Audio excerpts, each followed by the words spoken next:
Olá, olá, olá! Professor Irineu Ruiz, mais uma vez com você aqui no Realize Concursos, dando seguimento à nossa revisão de véspera de Direito Constitucional, aqui agora a parte 2, tratando aí de outros pontos sobre o conteúdo da sua prova para o TJ de São Paulo. Mas antes, você que está acompanhando a nossa aula, já deixa o like, compartilha esse conteúdo com alguém, se inscreva no canal do professor Irineu Ruiz e do Realize Concurso, e também não esqueça de ativar o sininho para receber as notificações. E se você quiser conhecer um pouquinho mais da Realize Concursos, basta você fotografar esse QR Code que está aparecendo na sua tela para você acessar aí todos os cursos, toda a estrutura do Realize, tá bom? Professor, não tem como clicar aí, acessar aí o QR Code que eu estou assistindo pelo celular. Não tem problema, aqui embaixo, na descrição do vídeo, vai ter o link onde você vai para a página do Realize Concurso e você já consegue aí acessar o mesmo conteúdo, tá bom? Vai ambos para o mesmo lugar. Então, na aula de hoje, nós vamos falar sobre a administração pública, focado aí no concurso do TJ São Paulo. Vamos lá.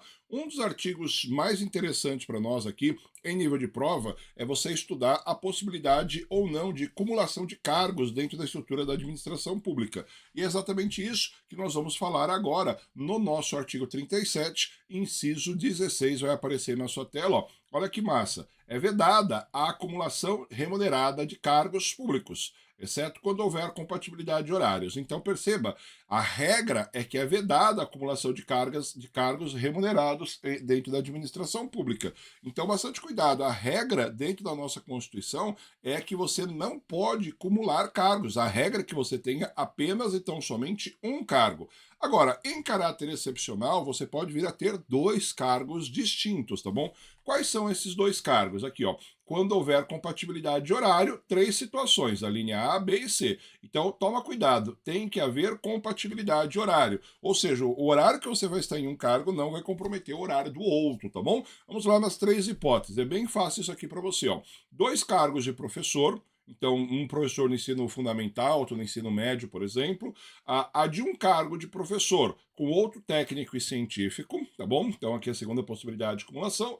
E a terceira, a de dois cargos ou empregos privativos e profissionais da saúde, com profissões regulamentadas. Dois cargos de médico, um cargo de enfermeiro, um de médico, etc. Tá bom?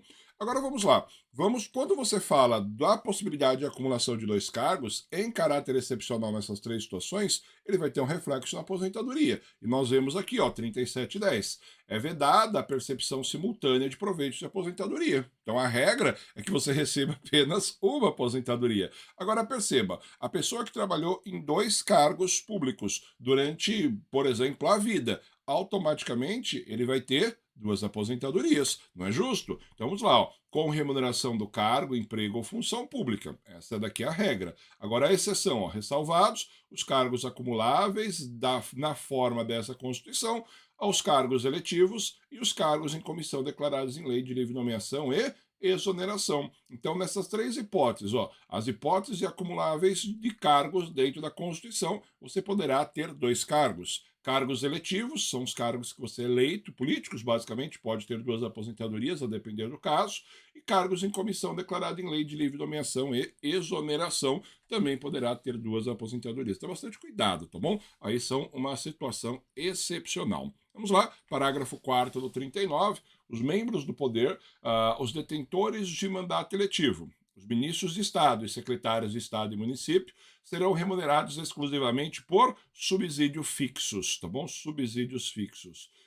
Em parcela única, vedada a acumulação de quaisquer gratificações adicionais a bônus, prêmios, verbas de percepção ou outra espécie remuneratória, obtidos em qualquer outro caso, observando em qualquer outro caso, me perdoe, no artigo 37, 10 e 11.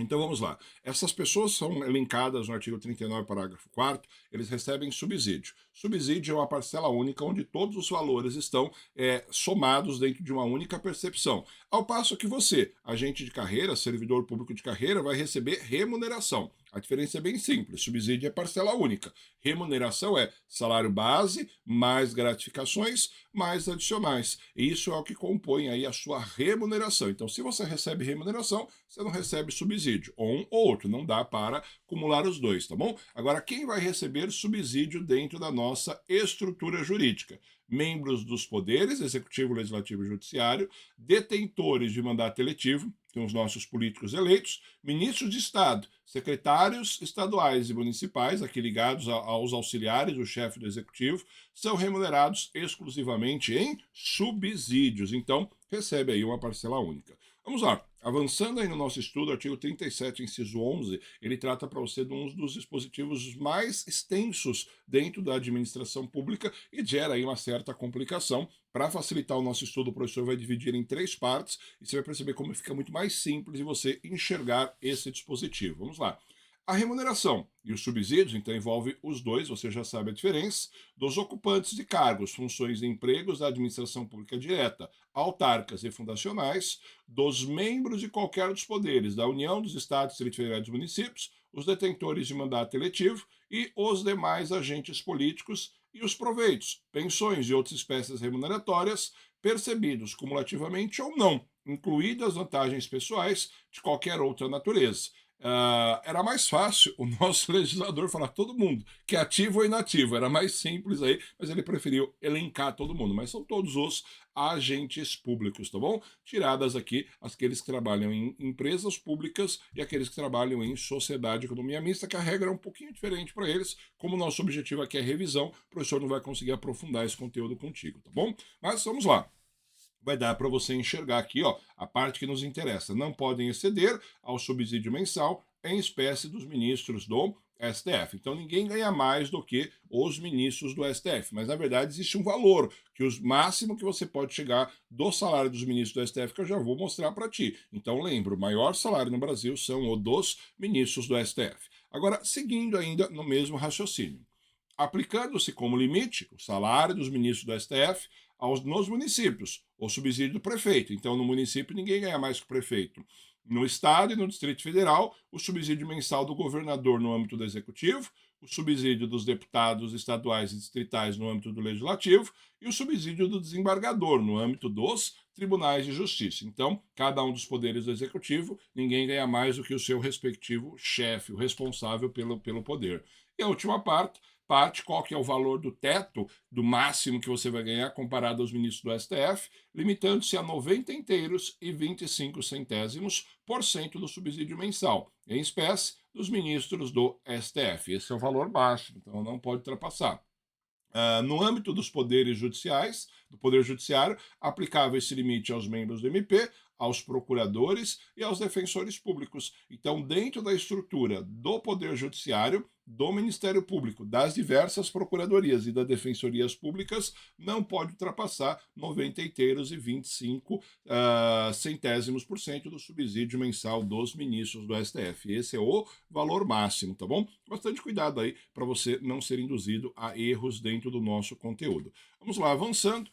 Os vencimentos de cargos do Poder Legislativo e do Poder Judiciário não poderão ser superiores aos pagos pelo Poder Executivo. Então, se você exerce os cargos idênticos no Legislativo, no Judiciário e no Executivo, os salários não podem ser maiores ou menores, ou seja, os salários pagos pelos poderes, ele pode ser exatamente aqui a mesma coisa, então não vai ter nenhuma distinção entre um cargo e outro, tá bom? Vamos lá. Outro ponto interessante para nós são as estabilidades e as hipóteses de perda do seu cargo público. O artigo 41 da Constituição, ele fala para nós, vamos lá, são estáveis após 3 anos de efetivo exercício dos servidores nomeados para os cargos de provimento efetivo em virtude de concurso público. Então, qual que é o período em que você vai ficar na chamada estágio probatório? Você vai ficar 3 anos. Após o estágio probatório, você vai ser submetido a uma avaliação especial. Aprovado nessa avaliação especial, você passa a adquirir a estabilidade. A partir daqui, você passa a ser servidor de carreira com todas as garantias. Mas a nossa Constituição, ela também aborda aqui no 41, parágrafo 1º, as hipóteses onde o servidor estável, perceba, se você é estável, você já passou pelos 3 anos do probatório, você vai perder o seu cargo. Quais são as 3 circunstâncias? Então, você é estável.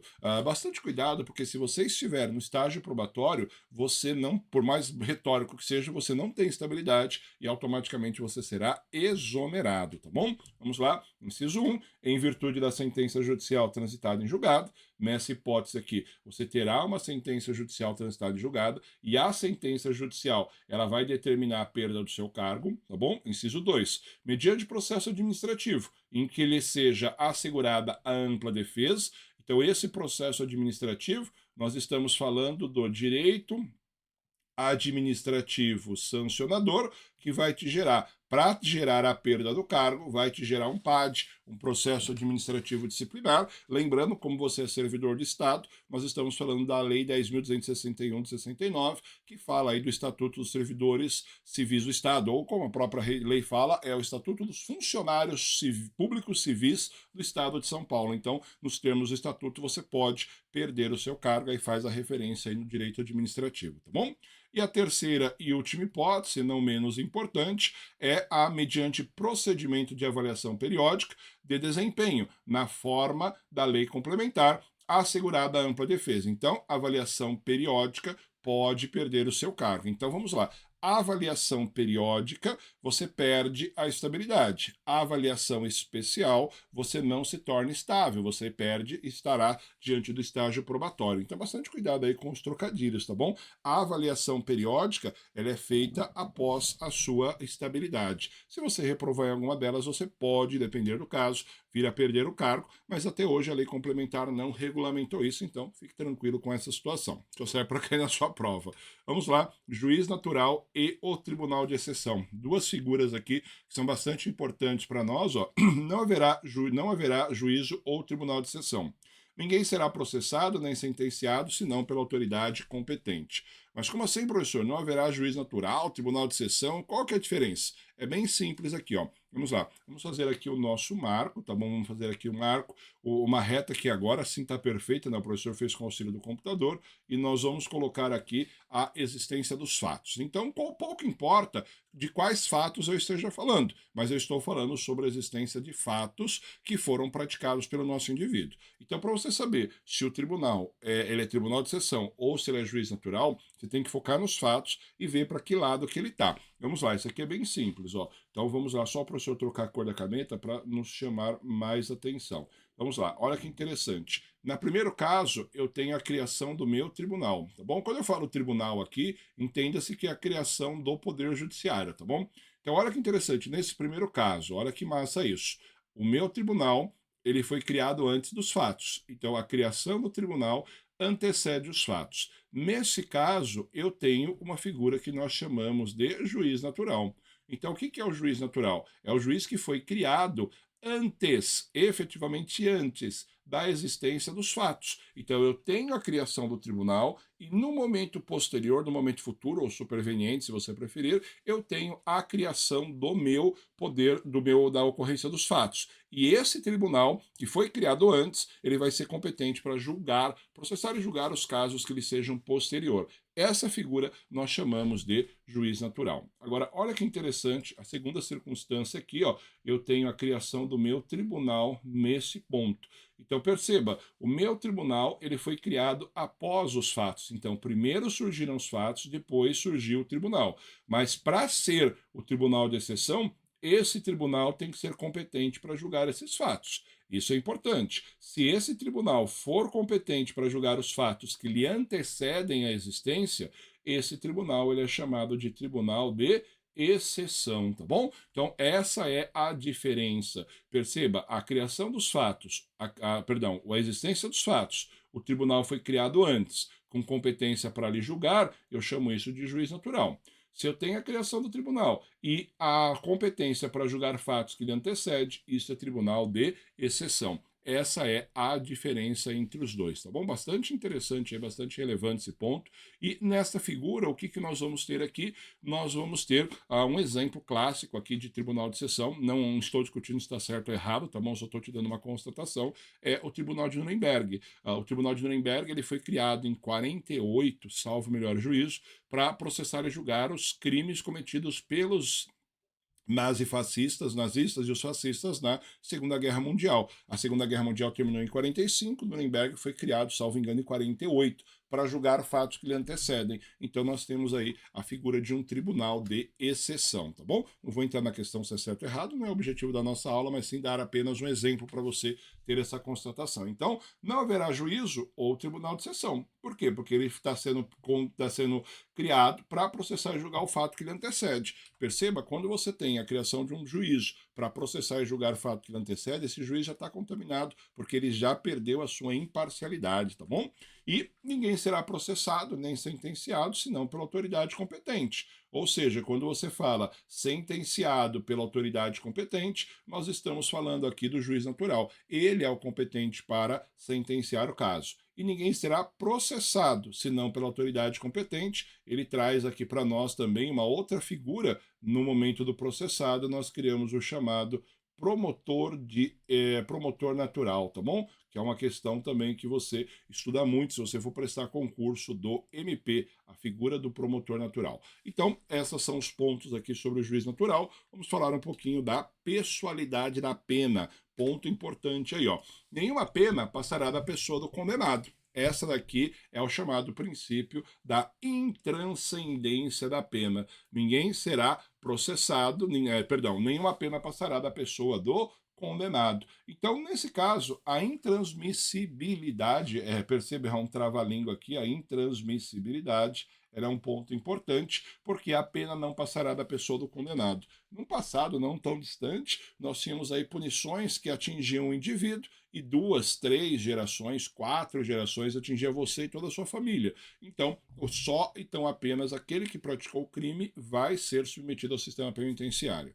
Além disso, nós temos aqui uma circunstância, ó, onde pode atingir os membros da família. Vamos enxergar aqui, ó, podendo a obrigação de reparar o dano e a decretação de perdimento dos bens ser, nos termos da lei, estendida aos sucessores e contra eles executados até o limite do patrimônio transferido. Quando o nosso indivíduo ele vem a falecer e ele é o autor dos fatos, o criminoso, o seu patrimônio é transferido aos seus herdeiros. A partir do momento onde os herdeiros recebem o patrimônio e esse indivíduo vem a morrer por conta do óbito, eles vão ser os seus sucessores, o herdeiro, dependendo da situação, eles que receberão patrimônio serão obrigados a pagar a reparação do dano ou suportar o perdimento do bem até o limite da herança que lhe foi transferida. Se o valor da herança é maior do que o valor que ele precisa dar em perdimento ou reparação do dano, eles herdam alguma coisa. Se o valor da reparação do dano ou do perdimento é maior do que eles receberam, eles não vão herdar nada. Então, automaticamente, eles não recebem nenhum benefício, tá bom? Então, nós temos aí essa figura. E lembrando que o juiz, no momento que for calcular a pena, ele vai individualizar a sanção do nosso criminoso, tá bom? Bastante cuidado aí com essa questão em nível de prova. Vamos lá, nacionalidade, brasileiros natos, tá bom? Pontos importantes aí para sua prova, brasileiro nato. Vamos começando aqui, ó. São brasileiros natos os nascidos da República Federativa do Brasil, ainda que de pais estrangeiros, desde que esses não estejam a serviço do seu país, tá bom? Bastante cuidado aqui, ó, bastante cuidado.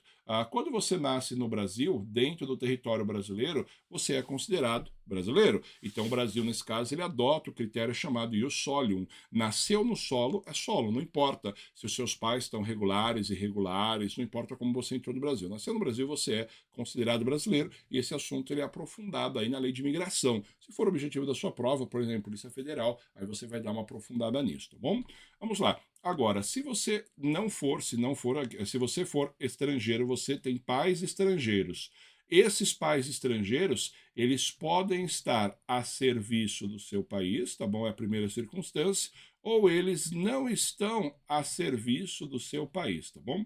Então vamos lá. Quando eu falo que os pais estão a serviço do seu país, eu vou ter a resposta que essa criança que nasce, ela é estrangeira. Se os pais não estão a serviço do seu país, essa criança que nasce no Brasil, automaticamente ela será considerada brasileira nata, tá bom? Bastante cuidado, a diferença está aqui, ó. Se os pais estão a serviço do país, ele é considerado estrangeiro. Se os pais não estão a serviço do Brasil, é brasileiro nato, tá bom? É brasileira nata essa criança, tá bom? Bastante cuidado. Agora, a sacada que a VUNESP está fazendo é essa daqui, ó. Estejam a serviço do seu país, país. Então, vamos imaginar o exemplo, tá bom? Eu sou brasileiro, estou na Argentina, estou a serviço do Brasil na Argentina. Meu filho nasce na Argentina, meu filho é brasileiro, porque eu estou a serviço do meu país. Agora eu sou brasileiro, estou na Argentina e vou para o Uruguai defender os interesses da Argentina. Nesse caso, meu filho nasce no Uruguai ou nasce em outro lugar, ele terá a nacionalidade daquele país, porque eu não estou a serviço do meu país. Então, bastante cuidado, tá bom? Ela sempre vai falar para você que a pessoa mora nacional de um lugar, representando outro estado, e nasce no Brasil. Não será considerado estrangeiro essa criança, é brasileira, tá bom? Bastante cuidado aí com pegadinhas, tá bom? Vamos lá, avançando na próxima hipótese. São brasileiros natos os nascidos no estrangeiro, de pais brasileiros, de mãe brasileira, desde que qualquer deles esteja a serviço da República Federativa do Brasil. Aqui é ao contrário, tá bom? O pai é brasileiro ou a mãe brasileira, mas eles estão a serviço da República Federativa do Brasil, mas nasce no estrangeiro. Então, nesse caso, o meu critério é o ius sanguinis, ou seja, o critério pelo sangue. Se um brasileiro nasceu fora do Brasil e os seus pais estão a serviço da República Federativa do Brasil, será considerado brasileiro nato, tá bom? Mas espera aí, professor. Esse brasileiro, o pai está no estrangeiro trabalhando, representando os interesses do Brasil. E se eu estiver no estrangeiro aí, atendendo passeando, por exemplo, como é que vai ficar? Aí você vai ter a próxima linha, que é a linha C, que nós já vamos olhar. Dá uma olhadinha, olha que legal. São brasileiros natos, os nascidos no estrangeiro, de pai brasileiro e mãe brasileira, esses não estão a serviços do Brasil, tá bom? Esse brasileiro não está a serviço do Brasil, tá bom? Isso é importante. Desde que, então ele nos traz aqui uma condição, desde que sejam registrados em repartição brasileira competente. Então, ele sofre o registro e uma repartição brasileira competente. Quando nós falamos aqui o registro da repartição brasileira competente, eu estou falando para você que ele vai sofrer um registro ou na embaixada ou no consulado brasileiro fora do Brasil. Ele é considerado brasileiro nato, sem nenhum problema. Agora, a segunda parte é chamada de nacionalidade potestativa, que vem de protesto, de protestar, de pedir, de falar, eu quero ser brasileiro. Olha que interessante aqui essa segunda hipótese. Aqui, ó, começamos a partir daqui, ó. Ou venha a residir na República Federativa do Brasil e, percebe que tem um E aqui, optem, em qualquer tempo, depois de atingida a maioridade, pela nacionalidade brasileira. Por isso que essa hipótese aqui é chamada de nacionalidade potestativa, porque o nosso exemplo, nossa criança, né, que agora não é mais criança, ele já é maior, ele vem a residir no Brasil e ele opta. Ele fala, eu quero ser brasileiro. Ele opta pela nacionalidade brasileira. Nesse caso em que ele optou pela nacionalidade brasileira, ele vai ser brasileiro, desde que ele tenha atingido a maioridade, tá bom? É um caso bastante interessante aí, fecha todo esse circuito. No site do Realize, nos nossos cursos, o professor explica isso com todos os detalhes, lembrando que aqui é uma revisão, então o objetivo é passar muito rápido. Vamos lá, hipótese de perda da nacionalidade. É bem interessante aqui também. Vamos lá. Será declarada perda da nacionalidade do brasileiro que, então vamos lá, tiver cancelada a sua naturalização. Então aqui eu estou falando do brasileiro naturalizado, por sentença judicial, em virtude de atividade nociva ao interesse nacional. Bastante cuidado. Esse cancelamento da naturalização se dá única e exclusivamente por uma sentença judicial. Não existe perda na nacionalidade por ato administrativo. E a VUNESP acaba explorando um pouquinho isso. Se teve via administrativa, Polícia Federal, Ministério da Justiça, tirando a nacionalidade, cancelando a naturalização, está errado. Não pode, tem que ser feita pela figura de uma sentença judicial, tá bom? Só o Poder Judiciário pode cancelar a naturalização. Vamos lá, vai ter a perda da nacionalidade, o brasileiro quer adquirir outra. Então, se você é brasileiro, nato ou naturalizado, que adquiriu outra nacionalidade, a regra é que você perca, tá bom? Então vai perder a sua nacionalidade brasileira, você vai ganhar automaticamente a do país onde você teve outra nacionalidade. Agora, nós temos aqui duas exceções que são importantes em prova, que isso cai para você. Dá uma olhadinha. Será declarada a perda da nacionalidade do brasileiro que adquirir outra nacionalidade. Então vai perder, salvo nos casos. Então, quando o nosso constituinte originário ele traz para nós salvo nos casos, ele está falando aqui, ó, você pode adquirir outra nacionalidade, mas nesse caso você vai manter a sua nacionalidade brasileira. Então, mesmo adquirindo outra brasileira, mesmo adquirindo outra nacionalidade, você vai manter a sua nacionalidade brasileira. Vamos lá. Primeiro, o reconhecimento de nacionalidade originária pela lei estrangeira. Então perceba, você é brasileiro e adquire nacionalidade originária perante outro país. Nacionalidade originária, o critério aqui adotado, ele no mais às vezes é o ius sanguinis, porque você está nascido no Brasil, você está no estrangeiro, então normalmente isso aqui vai gerar para nós aquela figura da polipatria, vulgarmente chamada de dupla nacionalidade ou tripla nacionalidade, dependendo do caso. Então você adquire nacionalidade originária no outro país. Não é, você é nato no outro país e não naturalizado, tá bom? Vamos lá, a próxima figura aqui, ó, imposição de naturalização. Então você adquire outra nacionalidade por imposição de naturalização pelas normas estrangeiras ao brasileiro residente em estado estrangeiro. Então você está em um estado estrangeiro e se impõe a naturalização. Então aqui é obrigado a ter a nacionalização do outro país como condição para a permanência em seu território ou para o exercício de direitos civis. Esse dispositivo aqui ele foi feito sob encomenda para os jogadores de futebol que estão no Brasil e vão ao exterior para jogar, e lá no exterior fala, para você exercer direitos civis aqui, você precisa se naturalizar. E o Brasil fala, não, nesse caso você não vai perder, porque não é que você escolheu ter outra nacionalidade por livre e espontânea vontade, você perdeu, foi imposto isso, então não decorre de um ato de vontade, vai ter a perda da nacionalidade, tá bom?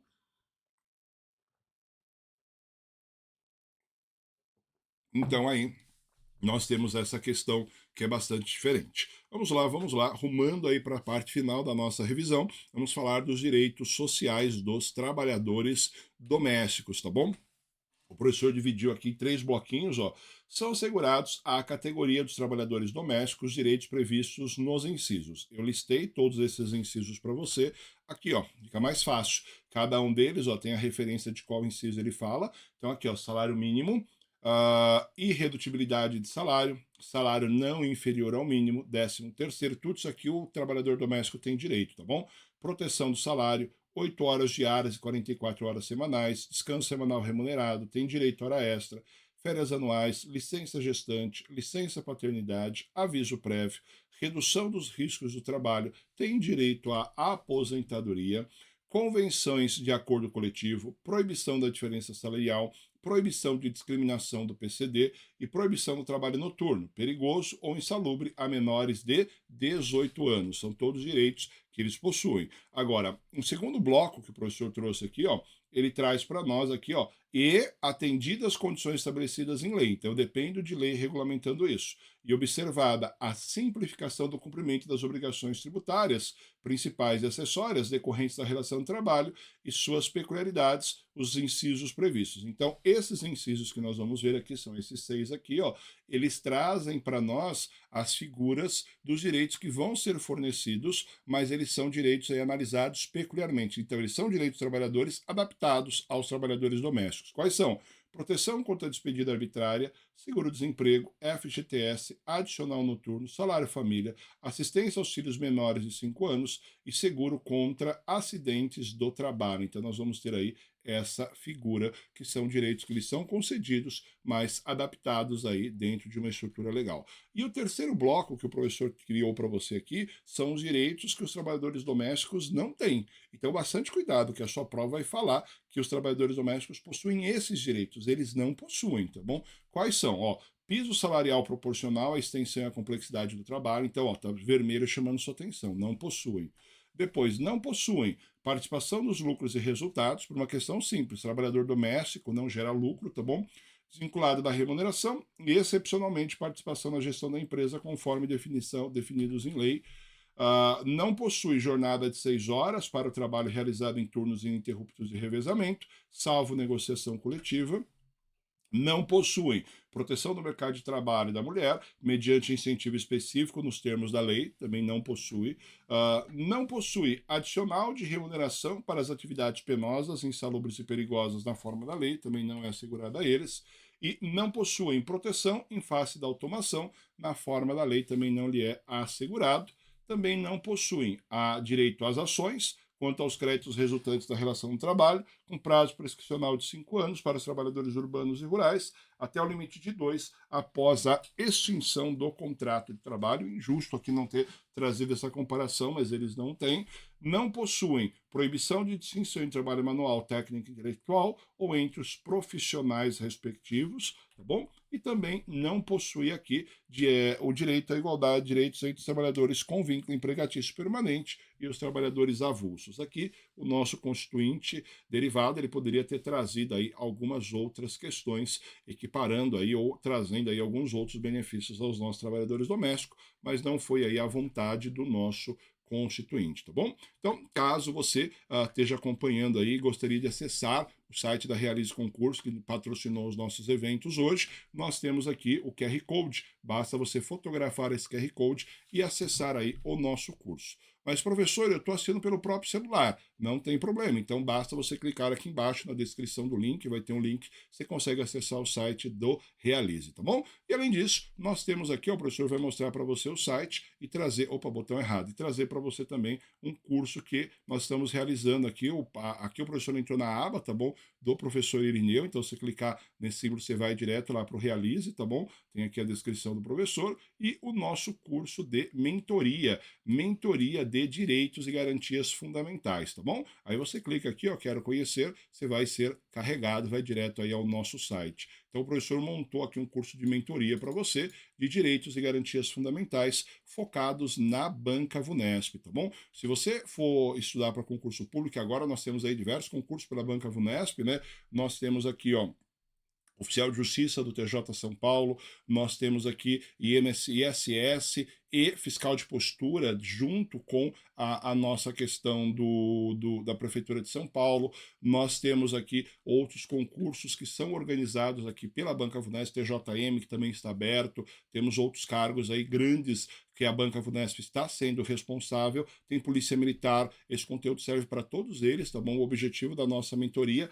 é trazer um conteúdo diferenciado para você, pautado aí numa qualidade. O professor vai literalmente pegar na sua mão e vamos estudar aí em 15 horas os principais pontos sobre o direito constitucional naquilo que tange direitos e garantias fundamentais. As nossas aulas, o professor apertou o botão errado de novo, elas vão ser realizadas no dia 3, 10, 17, 24 e 31 de julho, todos eles na plataforma do Realize. Essa plataforma mesmo que você ingressou aqui com o professor, ela é muito simples. O nosso curso ele vai ter duração de aproximadamente 15 horas, aproximadamente para mais, tá bom? Porque às vezes o professor acaba passando aí alguns minutos sobre a carga horária do curso. Então, esse daqui é o nosso curso, tá bom? E está com uma oferta, está com uma promoção aí, caso você tenha interesse, o professor apertou o botão errado de novo, é a oferta de lançamento, o valor de R$ 149, você vai fazer aí o pagamento de apenas R$ 49.